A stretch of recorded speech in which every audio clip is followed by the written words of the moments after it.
Friends, ఆంధ్రప్రదేశ్లో పండగ పేరుతో, ఉత్సవాల పేరుతో లేదా సంబరాల పేరుతో నిలువు దోపిడీ జరిగిందా?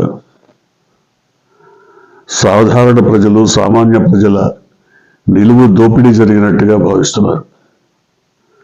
సంక్రాంతి వచ్చినట్టే వచ్చి వెళ్ళిపోయింది. కానీ సగటు ప్రజలు మాత్రం ఈ పండుగ విషయంలో తీవ్రమైనటువంటి అసంతృప్తి చెందారు, ఆవేదనకు గురవుతున్నారు. కారణం ఏంటి?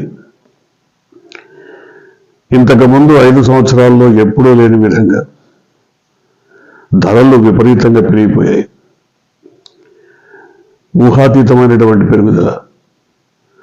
నిత్యావసర వస్తువుల ధరలన్నీ కూడా పెరిగిపోయాయి. సగటు మనిషికి అందుబాటులో లేని స్థాయికి ఎదిగిపోయాయి. ఇంతేకాదు, గత 5 సంవత్సరాల కాలంలో జగన్మోహన్ రెడ్డి ప్రభుత్వం అనేక రకాల ఇన్సెంటివ్స్ ప్రజలకు నేరుగా అందజేయడం వల్ల ఎంతో కొంత వారికి ఆదరవుగా మారింది. వారు నిలదొక్కుకోవడానికి అవకాశం ఏర్పడింది. కానీ కొత్త ప్రభుత్వం, కూటమి ప్రభుత్వం వచ్చాక, సంక్షేమ పథకాలన్నింటినీ ఆపేశాక ప్రజలకు, ముఖ్యంగా బడుగు బలహీన వర్గాలు, పేదలు, అట్టడుగు వర్గాల వారందరికీ కూడా ఆర్థిక వెసులుబాటు లేకుండా అయిపోయింది. పులి మీద పుట్టల మద్యం ధరలు తగ్గించామని చెప్తూ మద్యం రాష్ట్రంలో ఏరులైపారుతోంది. ఇంటింటికి మద్యం సరఫరా చేసే పరిస్థితి ఏర్పడింది. అంతేకాదు, పండగ పేరుతో, సంక్రాంతి పేరుతో కోడి పందాలు, మట్కా జూదం, పేకాట, రకరకాల వికృత వేషాలన్నీ కూడా పెచ్చరిల్లిపోయి గత 4-5 రోజులుగా ఆంధ్ర రాష్ట్రం అంతటా జరుగుతున్నాయి. చాలా ప్రాంతాల్లో వేల కోట్ల రూపాయలు చేతులు మారినట్టుగా వార్తలు వినపడుతున్నాయి. అంతేకాదు, కోడి పందాల కోసం ఒక క్రికెట్ స్టేడియంను తలపించే విధంగా, స్టేడియం కంటే మించిన విధంగా 20 ఎకరాలు, 25 ఎకరాల్లో ప్రత్యేక క్రీడా ప్రాంగణాలను, బరి అంటారు దాన్ని, కోడి పందాల ఈ బరి ఏర్పాటు చేశారు. అక్కడ పేదలు, బడుగు బలహీన వర్గాలు లక్షల్లో, కోట్లల్లో నష్టపోయారు. అంతేకాదు, క్యాసినోవా సెంటర్స్ కూడా ఏర్పాటు చేశారు వెస్ట్ గోదావరి జిల్లాలో. దాదాపు 1200కు పైగా ఈ బరి కేంద్రాలంటే ఈ కోళ్లను ఆడించేటువంటి ప్లే గ్రౌండ్స్ ఏర్పాటైనాయి. వేల కోట్ల రూపాయలు చేతులు మారాయి. ఈ కేంద్రాలకి భారీగా తరలి వచ్చిన జనాన్ని హుషారెక్కించడానికి అక్కడికక్కడ టీ కేంద్రాల్లాగా, టీలు, కాఫీలు అమ్మేటువంటి సెంటర్స్ లాగా మద్యం కేంద్రాలు వెలిసాయి. మరి వాటన్నిటికీ అనుమతి ఉందా? పర్మిషన్స్ ఎవరిచ్చారు? ఇంత విచ్చలవిడిగా, ఓపెన్గా మద్యం విక్రయాలు జరపడానికి పర్మిషన్స్ ఎట్లా వచ్చాయి? ఎవరిచ్చారు? మరి ఇట్లాంటి జూద క్రీడలను ప్రోత్సహించడానికి రాష్ట్ర ప్రభుత్వం అనుమతించిందా? ఏ విధంగా అనుమతించింది?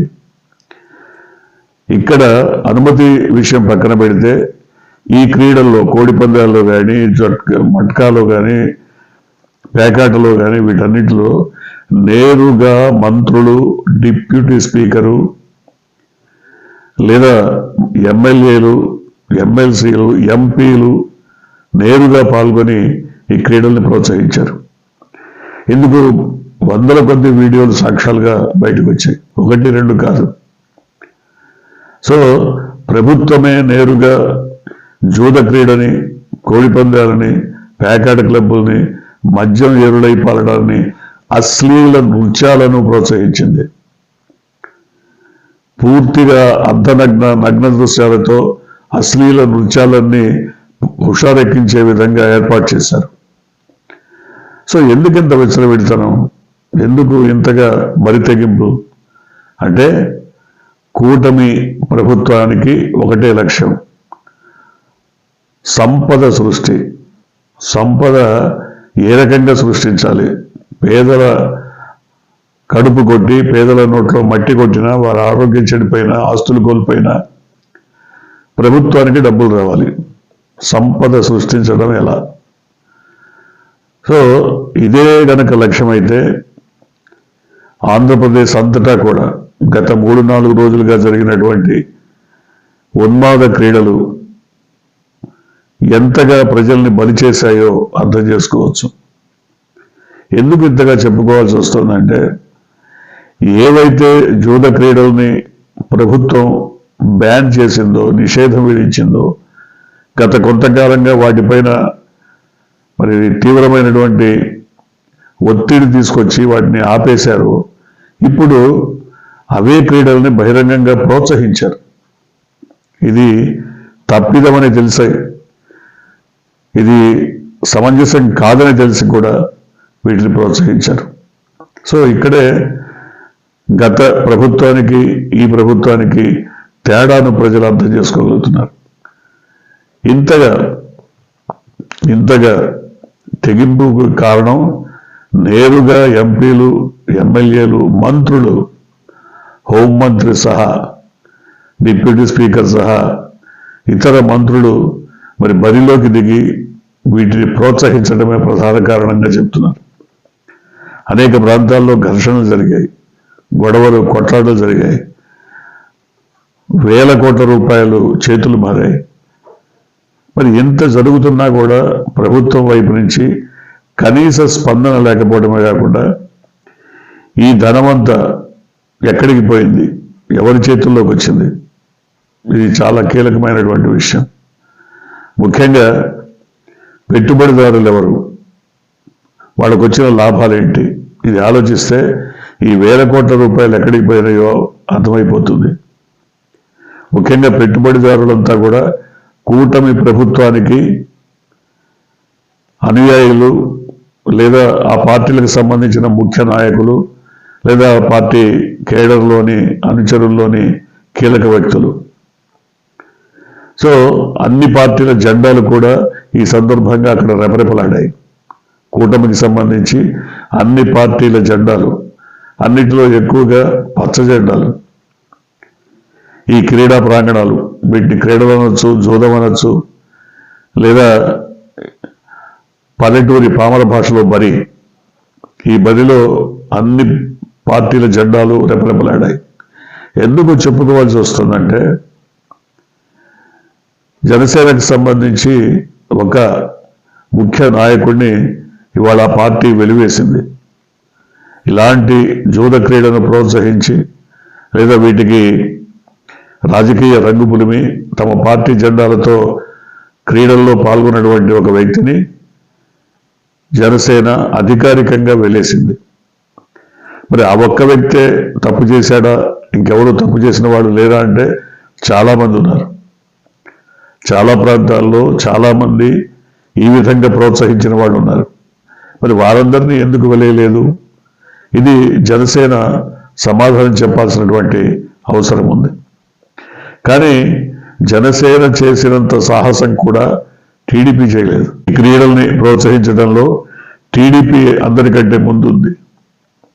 లేదా ఈ జూదం, పేకాట, కోడిపందాలు, అశ్లీల నృత్యాలు, ఈ డాన్సులు, వీటన్నిటిని ప్రోత్సహించడంలో ప్రధాన భూమిక పోషించింది టీడీపీ.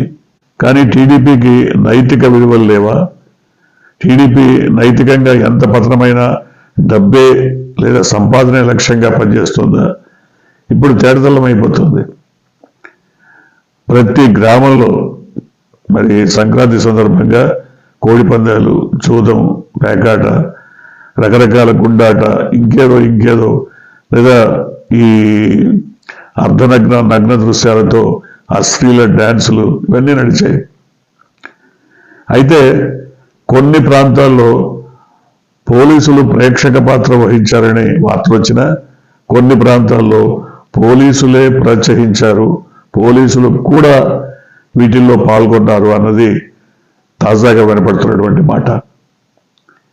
ఎందుకింతగా తెగింపు వచ్చింది, ఎందుకింతగా తెగించారు అంటే కూటమి ప్రభుత్వం ఇచ్చిన ప్రోత్సాహం, కూటమి నాయకులు ఇచ్చినటువంటి మద్దతు, కూటమికి సంబంధించిన ముఖ్య నాయకులందరూ నేతలందరూ ప్రోత్సాహం ఇవ్వడం వలనే ఇంతగా బరితెగింపు జరిగింది.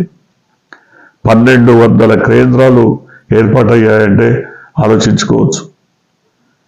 ముఖ్యంగా కోస్తా ప్రాంతం లేదా ఈస్ట్ వెస్ట్ గోదావరి జిల్లాలు, కృష్ణా ఇలాంటి ప్రాంతాల్లో ఎక్కువగా ఇవి జరిగాయని చెప్తున్నారు.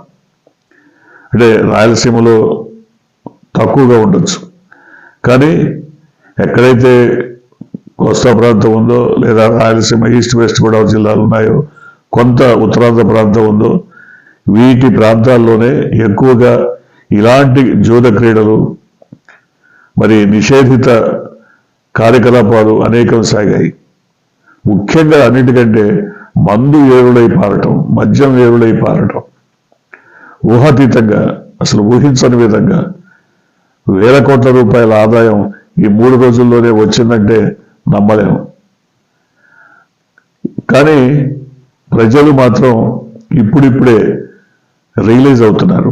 పండగ పూట మరి కుటుంబ సభ్యులందరితో కలిసి ఆనందంగా గడపాల్సినటువంటి స్థితిలో పండగ పేరుతో ఈ రకమైనటువంటి దోపిడీ, నిలువు దోపిడీ జరిగిపోయింది. ఇవాళ కుటుంబంలోని మహిళలు, పిల్లలు అందరూ కూడా చాలా మరి శోకతప్త హృదయంతో బాధపడ్డటువంటి పరిస్థితి. ఒక పక్క ధరలు పెరిగిపోయాయి, మరో పక్క ప్రభుత్వం ఆర్థికంగా ఆదుకోవడం లేదు, ఇంకో పక్క ప్రభుత్వం దొంగ దెబ్బతీసి ఈ విధంగా దోచుకుంటోంది. దీనికి ఈ దోపిడీలో ముఖ్యంగా కూటమి నేతలందరూ కూడా భాగస్వాములయ్యారు. సో వీటన్నిటిని ఆలోచించిన తర్వాత ఇలాంటి ప్రభుత్వాన్ని మనం కోరి నెత్తిన తెచ్చిపెట్టుకుంది అనేటువంటి భావన మహిళల్లో కలుగుతుంది. ముఖ్యంగా చాలామంది మహిళలు ఈ అభిప్రాయాన్ని ఈరోజు వ్యక్తం చేస్తున్నటువంటి పరిస్థితి. అయితే జనసేన కొంతలో కొంత రియలైజ్ అయిందా, గ్రహించిందా, జరిగిన తప్పిదాలని, జరుగుతున్న అకృత్యాలని తెలుసుకుందా అనేటువంటి ఒక చిన్న అభిప్రాయం కలుగుతోంది. అందువలనే కనీసం ఇలాంటి ఘాతుకాలకు పాల్పడిన ఒక్కరినైనా బహిష్కరించి వెలివేసి కొంత ఆదర్శంగా నిలబడడానికి మొదటి అడుగు వేసిందా అనే అభిప్రాయం కలుగుతోంది. ఇదే గనక కొనసాగితే ఆ పార్టీకి ప్రజల్లో విలువ పెరుగుతుంది. కానీ విలువ కోల్పోతున్నది టీడీపీ. ఎందుకంటే కూటమిలో పెద్దన్న పాత్ర పోషిస్తూ కూడా ఇలాంటి అనైతిక కార్యక్రమాలను, అనైతిక చర్యలను మరి ప్రోత్సహించడం ఎంతవరకు సమంజసమో చూడాలి. ఇప్పటికైనా ఈ రకమైనటువంటి దుశ్చర్యల వల్ల, దుష్క్రీడల వల్ల, మరి దురాగతాల వల్ల ప్రజలు నలిగిపోతున్నారు, నాశనమైపోతున్నారు. మొత్తం వాళ్ళ కుటుంబాలన్నీ కూడా వీధిన పడే పరిస్థితి వస్తుంది. చూడాలి ఎంతకాలం మరి ఈ రకమైన పరిస్థితులు కొనసాగుతాయో, వీటికి ఏదైనా ఒక ముగింపు పలుకుతారో చూడాలి. మీరు కొత్తగా కనుక ఈ ఛానల్ని చూస్తున్నట్టయితే, మీరు ఇప్పటివరకు మన ఛానల్ని సబ్స్క్రైబ్ చేసుకున్నట్టయితే వెంటనే ఛానల్ని సబ్స్క్రైబ్ చేయండి. వెంటనే వీడియోని లైక్ చేసి షేర్ చేయండి. బెల్ ఐకాన్ని